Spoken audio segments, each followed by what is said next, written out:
طبیعت زیبای نورآباد، کوههای برفپوش و ورود مهمانان از دیگر مناطق هم الکی بیشتر شده ایستاده است که هم پهلوانان و جمع مهمانان به خاطر تنتنه نوروز نورآباد مهمان مردم این سرزمین خواهند.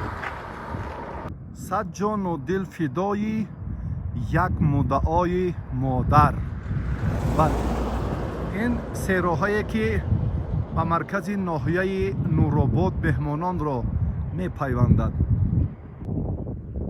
راستی این منطقه خیلی بهشت‌آسای میهن، زینت دیگر رشدی بیمیلان دارد.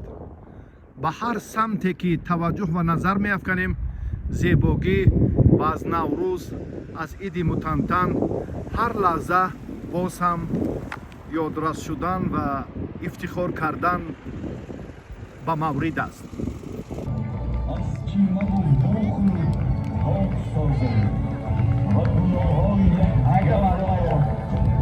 مراسم تئاتری کنانیده شده که از تاریخ، فرهنگ، تمدن نوروز دیگر باره بشارت می دهد اینجا هم تهیه می گردد و الان آخرین لحظه های تیاری هنرمیدان جریان دارد.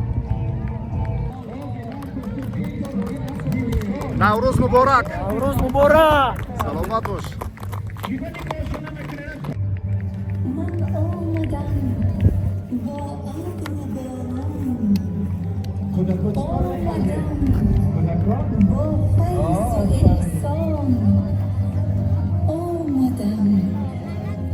تا بر شما فیض برکت را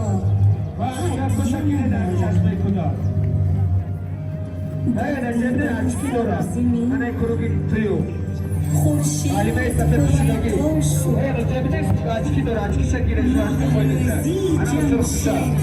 پایدار شد، نوروزی دنیا شد. دست بالا خرسه. خب همه با دقت. تلویزیون سیوکه داره، همه پیش نگاه کرده.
انا همین ترتیب آمادگی برای فردا که در تنتنه نوروز نورآباد و باز یک برنامه مکمل سرشار از فرهنگ و تمدن و تاریخ غنی مردم تاجیک است منظور تماشابینان گردانیده خواهد شد.